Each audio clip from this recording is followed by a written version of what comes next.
Gregor Repovž, profesor obče psihologije na oddelku za psihologijo. Psihologijo študiramo zato, ker bi radi izvedeli, na kakšen način posamezniki delujejo v različnih situacijah in v bistvu v vsaki situaciji, v kateri posamezniki smo, ljudje smo, je kako delujemo odvisno od naše psihe. Ja, človeško čustvo je rezultat kar nekega niza procesov. To, kar predvidevamo, je, da gre največkrat za nek zunanji dražljaj ali pa neko notranjo misel, ki spodbudi našo oceno najprej, ali je to nekaj, kar je za nas koristno, slabo, ali predstavlja oviro, ali nas podpira. In na podlagi tega, kakšna je naša ocena situacije, se potem lahko oblikujejo različne vrste čustev. Pozitivna, negativna, ki nam potem pomagajo mobilizirati naše vedenje, da ga usmerimo v smer, ki nam zagotavlja najvišjo kvaliteto življenja, preživetje in druge funkcije. A je človek sebičen ali altruistično bitje? To je v bistvu precej težko vprašanje. Tako, čisto filozofskega stališča bi lahko rekli, da je vsak altruizem hkrati sebičen, zato ker nam pomaga kot vrsti, da preživimo. In ker smo socialna bitja, kjer je naša civilizacija izjemno odvisna od tega, ali smo sposobni sodelovati in na kakšen način smo sposobni sodelovati, je altruizem, ki izhaja iz tega, da lahko razumemo, kaj drugi razmišljajo, kaj čustvujejo, zelo pomembna komponenta tega. Tako da v bistvu je taka vrednostna sodba je zelo odvisna od pozicije, ki se jo zavzamemo. Vsekakor je pomembno za vsakega posameznika to in pomembno tudi za družbo, tako da bi lahko rekli, da je hkrati sebično in altruistično. Tako bi lahko rekli, da umetna inteligenca je tako kot marsikatera druga orodja, največkrat se daje verjetno primerjavo z našim znanjem o cepljenju atomov, je lahko nekaj, kar nam je lahko veliko pomoč, tako kot nam je atomska energija, ali pa v izjemno škodo, tako kot so lahko atomske bombe. In umetna inteligenca, tako kot se razvija, ima potencial imeti zares zelo močen vpliv tako za pozitivno kot za negativno. Pri raziskavah uporabljamo umetno inteligenco, zdaj to je zelo širok pojem. To, kar uporabljamo pogosto, so razne metode strojnega učenja in sicer jih uporabljamo na dva načina. Eno je, pomagajo nam pri analizi podatkov, zato ker nam, če lahko recimo iz določenega predela možganov razberemo, kaj posameznik razmišljal ali pa zaznaval, to pomeni, da v tistem predelu možganov shranjena informacija o tem.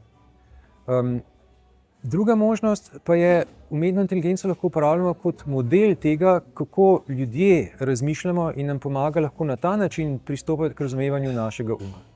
Jaz bi rekel, da sta dve vrsti izzivov. Eno je, kakšne so naše posledice, ali kakšne so posledice naših dejanj na okolje. In tukaj je, na kakšen način bomo poskrbeli, da bomo imeli okolje, v katerem lahko preživimo, sploh zelo pomemben izziv. Drugi izjemno pomemben izziv pa je, kako bodo nove tehnologije, do katerih prihaja, na katere človeštvo zares ni še pripravljeno, navajeno z njimi operirati, na kakšen način bodo vplivale na naše delovanje. Tukaj je primer, ki je že nekaj časa zelo relevanten, so socialna omrežja in umetna inteligenca predstavlja ravno tako neko zelo močno orodje, ki se ga bomo morali naučiti ustrezno uporabljati. Mislim, da ko se posameznik odloča za študij, sta zelo pomembna dva dejavnika. En dejavnik je, kaj je tisto, v čemer je posameznik dober, kaj je tisto, kar mu dobro gre. Pri tistih stvareh bo lahko lažje in hitreje usvojil kompetence, ki mi bodo omogočale, da bo lahko z zadovoljstvom in dobro upravljal svoje delo. Po drugi strani je pa seveda tudi zelo pomembno, kakšni so naši interesi. Tako da najboljša kombinacija za študij se mi zdi takšna, kjer lahko posameznik zares polno izrazi svoje sposobnosti in ga hkrati tudi zelo zanima.